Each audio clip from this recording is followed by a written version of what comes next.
Quiet on the set. And action.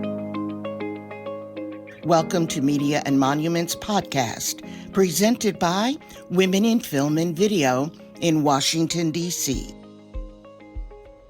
Media and Monuments is conversations featuring industry pros speaking on a wide range of topics of interest to media makers. When you think of inclusion, how often do you consider disability? I'm Candice Bloch, your host for this episode, and today I'm sitting down with Nasreen Alkhateeb, an award-winning filmmaker with a passion and track record for illuminating too often overlooked and underrepresented voices. Her impressive portfolio spans not only an array of roles, but also varied subjects and subject matters. Today, she's here to discuss with us one of her latest motivations, disability inclusion. Welcome to the podcast, Nasreen. Oh, thanks so much for having me. My name is Nasreen. I use the pronouns she, her, and hers. I'm speaking to you right now from Tongva land. I'm a multi-heritage woman. Right now, I am sitting in a gray chair. I have fitted black pants on with a t-shirt from Thunderdome era Tina Turner printed on the front in purple and pink colors.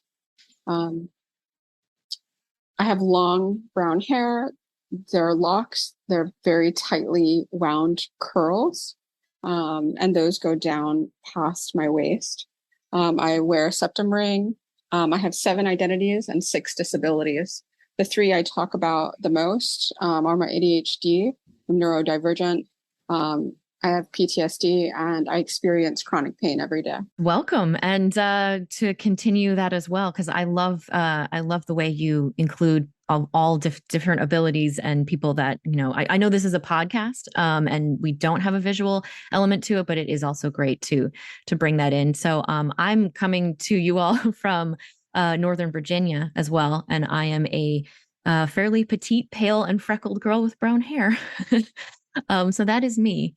So yeah, I would love to know more about your journey and how you got started into media making and visual storytelling to begin with. That's a great question. I feel like I've been creating content and media making since I can remember.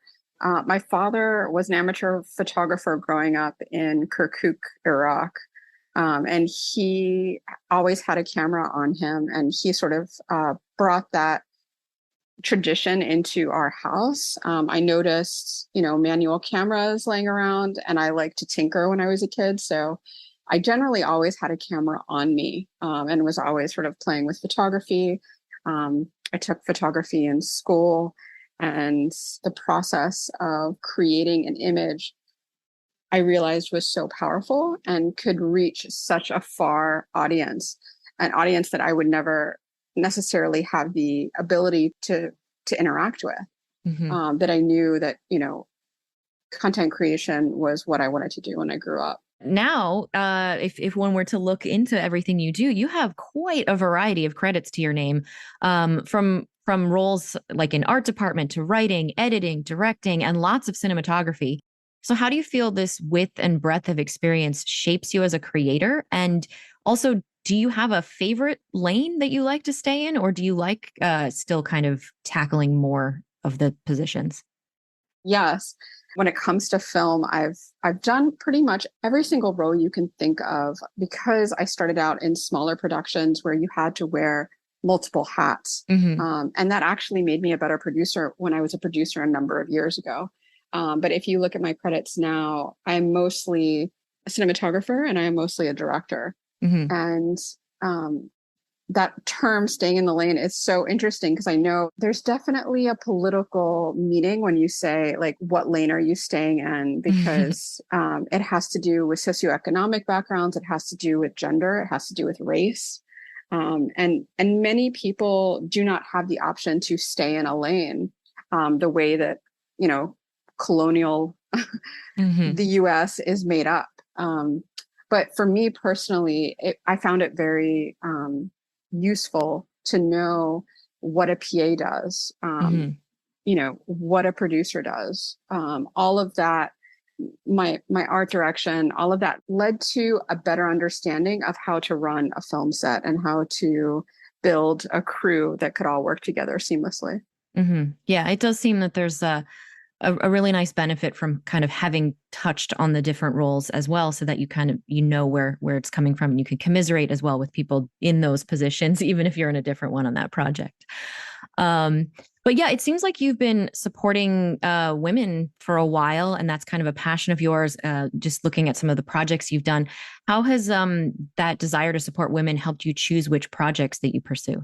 I mean, most of the work that I work on now, when I'm considering like putting my energy into a project, it has to be a project that will shift our culture in some way.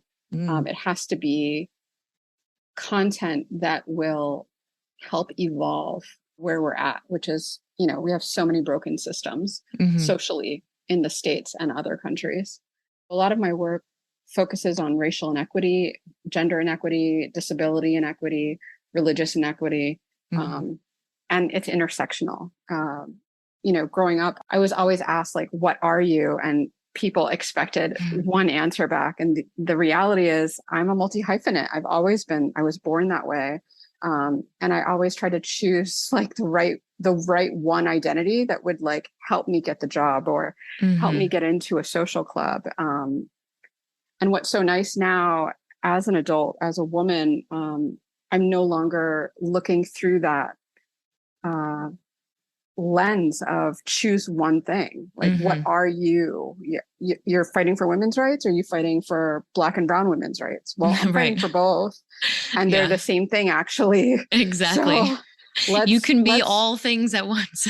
Exactly. Being a multi-hyphenate shouldn't, you know, like being a daughter of an immigrant, being a daughter of Muslim parents, like being queer, like all of these things do not have to be separate from one another. They can be in one thing.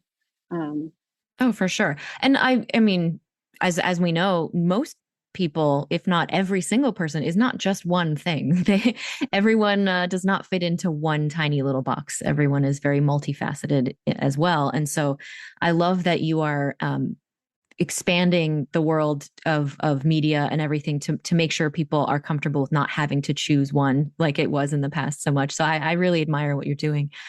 Like this idea that you're one thing, it's so very limiting. And me being me in a room, I don't think changes much, but the fact that other people in the room are more curious now, and are actually like pausing and considering like, oh, okay, what, if this part of, if you were disabled growing up, how did that impact your lens? Now there's like an authentic interest, which is so exciting, right? Yeah.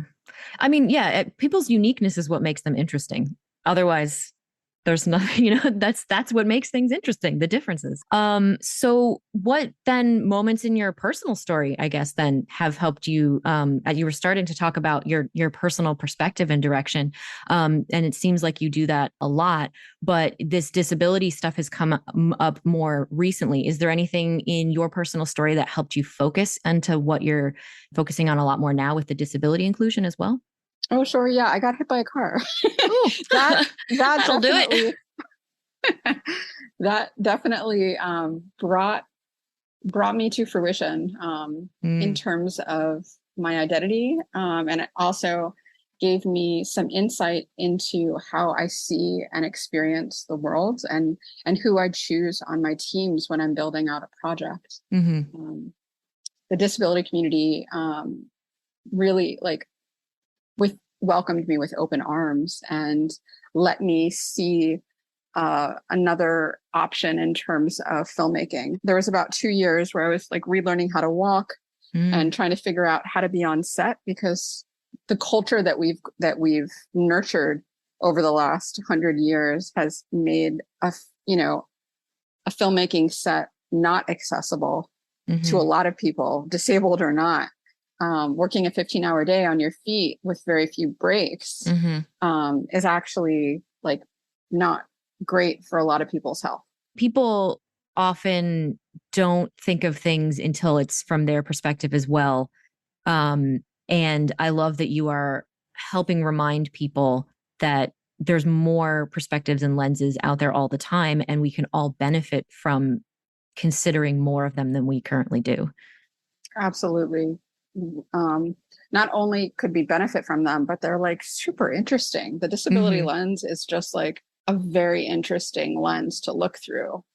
And, you know, most of what we see on television, you know, actors without disabilities play more than 95% of all characters. That are portrayed as someone with that disability.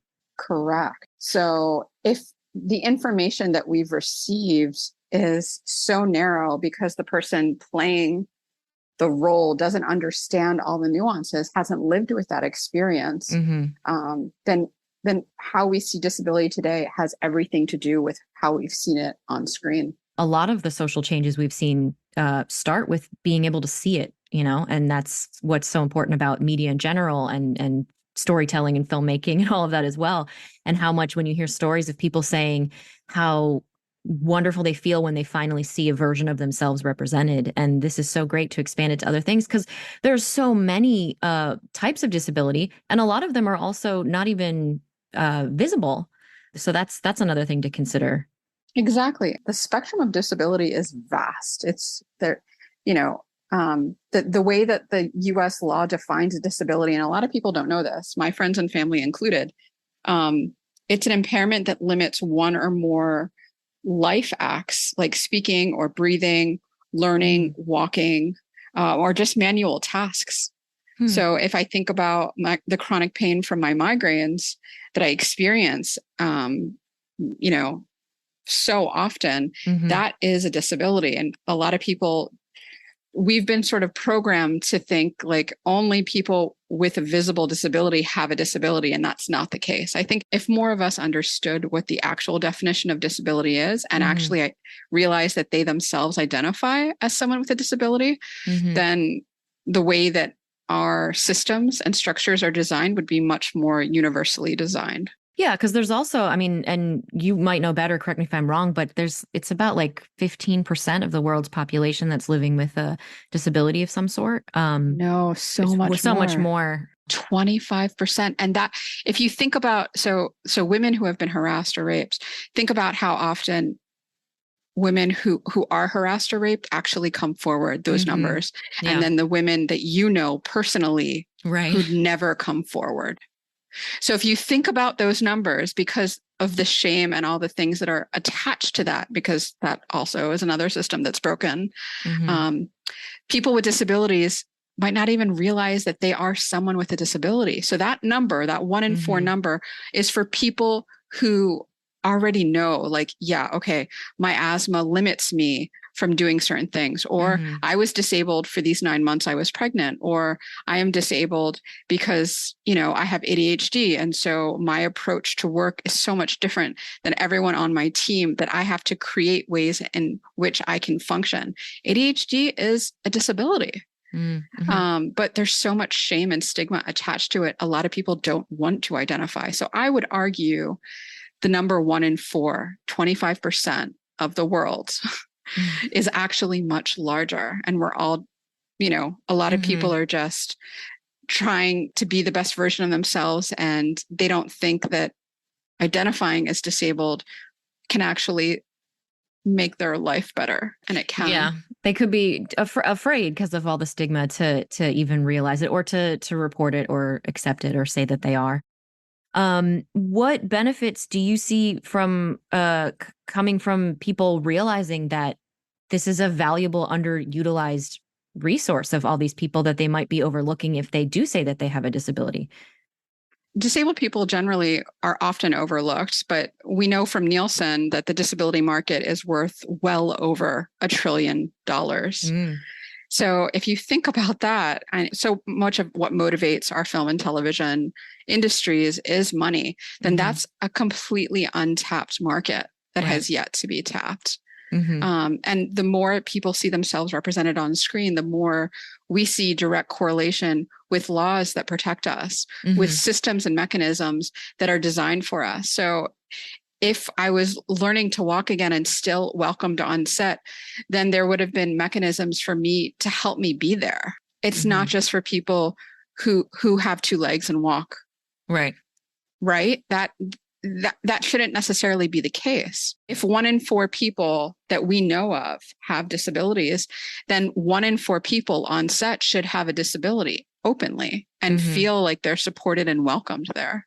And also, when it comes to representing them in these roles and positions, I mean, there's behind screen as well, but also in front of screen. I personally love it, and I'm sure you also do. When a role is played by somebody with a disability, like a visual one, for example, but the role is not about that disability.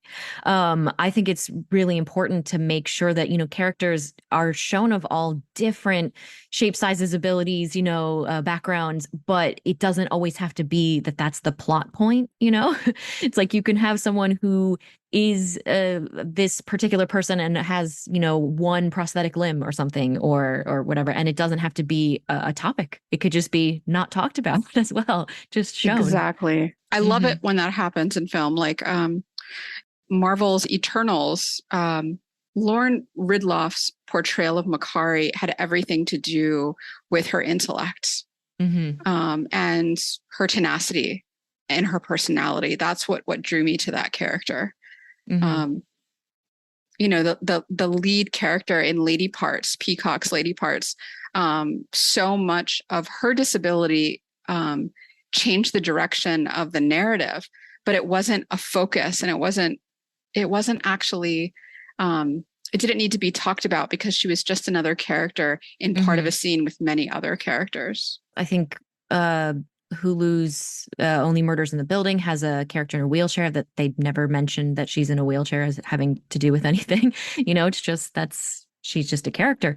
And also going back to Marvel too, it's great to see such big projects get that as well. Cause I know there's also from the Hawkeye show, there was a character who was also deaf and she had a prosthetic limb. And there was something I saw recently about someone really loving seeing Rhodes wearing leg supports when he was learning to after he was paralyzed. And so it's things where it's like, you don't have to make it a topic, but to see somebody wearing that and existing in a meeting is great for people that have to deal with that as well. Normalizing disability has everything to do with like removing that stigma and removing any kind of shame that one might feel if they actually identify that way. Are there particular, I mean, we've just mentioned a few roles here that are projects that are more well known. Are there any particular like media makers that you're aware of that are also pushing hard for this disability inclusion? Absolutely. Tatiana Lee is the first accessibility lead at a major studio. She's at Apple. And it's her job to make sure that not only are disabled people included in front of the camera, they're also included behind the camera. And the fact that, this is happening in 2022 is so exciting because she's the first. There'll be more. Dayal Mohammed is the first director of disability policy at the White House.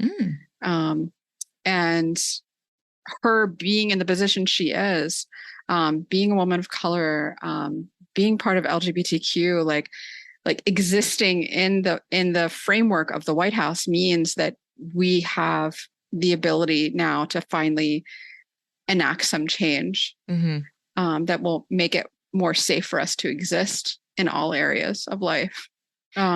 Natalie Patrice Tucker is the senior accessibility lead at Spotify. She's been making the internet accessible for 20 years. These are all women of color trailblazers. So I'm super excited about that. Yeah, those are some great names. People should check them out more, learn more.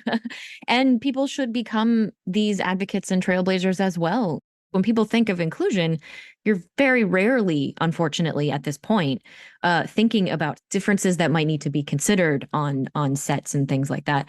People just think of race, gender, orientation, things like that. So I love that this is a conversation about expanding that as well to include even more. But also with respect to the things of people on set, I'm sure that you've understood from personal experience as well and being an advocate in this arena. What are some of the most common concerns that people might have if they're taking on crew or talent that have these different leads? Do you think that they think it might cost more to make these concessions or adjustments, or like maybe put in a ramp or a separate space or anything? Honestly, I think that is a misconception. Okay. And feel free to use the word disability. Disability is not a bad word. I know there are other words that people feel more comfortable using, but actually using the term disability is covered and protected by our laws. So it's actually a form, for me, it's a form of empowerment to use the word disability. And yeah, there are a lot of misunderstandings when it comes to this idea of accommodating. When I worked at NASA, all of the animators worked with the lights off. And that was really, I used to have lunch in that room because it was much easier for my eyes to adjust. And because I was interacting with screens so much, the fluorescent lights actually was a trigger of my migraines. And so trying to work when you have a migraine, I don't know if you've ever had a migraine before, but it's like a small elephant, like sitting on your head. It's not comfortable. And accommodations can mean something as simple as just turning lights off and using floor lamps. So if you look at that from a cost perspective, what is that? A $20 lamp? And, you actually find out a lot of people that don't even identify as disabled agree and don't want to use systems that don't work for them. There were a lot of people in that editing and producers room that didn't like the overhead fluorescent lights. And so we just turned them off. So I think when people think about accommodations, for folks that are like scared that it might like send the cost through the roof, it doesn't if you're thinking about it at the very beginning. So if you're choosing locations with an elevator, with an accessible bathroom, with spaces that are at least, that have 4 feet of turning radius, or that have spaces for a ramp, thinking about different departments that actually use ramps. So ramps aren't just utilized by people with wheelchairs. That's true. Curb cuts were created for disabled people, but guess who used curb cuts every day, all day? Everyone. Yeah. Texting was designed for disabled people, but guess who uses texting every day? Exactly. All people. That's really great to think about as well. Actually, that's wonderful to remind people that, we're all going to benefit from being more inclusive of everyone. Absolutely. So can you talk to us about a few of the recent projects that you've been working on that you're really proud of? Because now that I know you have a current sort of like passion for this disability inclusion and bringing awareness to it. Yeah, I mean, being a disabled creator means that by default, I'm always creating projects with disability in mind, the same way I'm always creating projects with gender and race in mind. One of the projects I'm working on is focusing on a new generation of disabled space explorers, and shining a light on the fact that disabled people have been part of NASA's history for the last 62 years. We just finished filming a zero-G flight that included 12 disabled people of different disabilities, and proved that it was possible for us to exist in that space safely. NPR was also on that flight, and New York Times also did a little feature on it. So feel free to check those out if you're curious. And obviously there's more to come as we are currently filming. The name of the project is Star Climbing. Okay, nice. And then another project that I'm working on is called Coding Accessibility. And it focuses on applications that help non-disabled people communicate with disabled people. Wonderful. So people that are disabled and either are contributing to the development of the coding or actually creating the code themselves. So that's really exciting. And we're focusing on 3 stories internationally. Oh, wow. Yeah. It sounds like you've got some really great projects in the works. Do you have any just overarching kind of future goals for pushing out this message of disability being a positive force and perspective and helping to let more and more people see that? And are there any particular milestones even that you'd like to reach? Like, are there any specific indicators of progress in this subject that you'd like to see? I think the more that people realize the shame that is attached to disability is not their own, that it was taught to them, that it was programmed the same way racism is programmed, the same way misogyny is programmed. The more people start to separate from that idea that disability has anything to do with shame, I think we'll start to see more people who are already in the public sphere come out and say, hey, I am disabled. These are all the things I've been able to accomplish with my disability. Perhaps we're looking at disability through a lens that is not helpful. So I think I'm excited for when that starts to happen more and people start to realize that we're a much bigger community and we exist in all facets of life. We're your daughters. We are your mothers. We are your teachers. We are your presidents. Yeah, I was going to say our current president has not been shy about the fact that he grew up with a stutter. And so that's, I like that he's making that known to the world because there's a lot more people like him. And Absolutely. You can be the president if you know, it's clearly not limiting. It doesn't have to be limiting. Exactly. I love the work that you are doing. I think it's an absolutely fantastic message. Thank you so much for talking with us today about it. If people want to learn more about you and your work, where can they find out more? My website is allmediastorytelling.com and I'm on IG, Instagram as content director and Twitter as director content. Okay. Excellent. We will definitely put all that stuff in the show notes as well so people can get there easily. And thank you so much. I mean, honestly, everyone go check it out. And I hope you all think of inclusion and disability and all of that with a new lens as well, because as you have also said, you have a project even called Disability is a Beautiful Lens. And it's true. It really is. So thank you again so much for joining us. Oh, thank you so much for having me. It was a pleasure to speak to you, and thanks for making some safe space to unpack some of these ideas. Thank you for listening to Media and Monuments, a service of Women in Film and Video in Washington, D.C. Please remember to review, rate, and subscribe wherever you listen to this podcast. For more information about WIF, please visit our website at WIF as in Frank, V as in Victor.org. That's a wrap.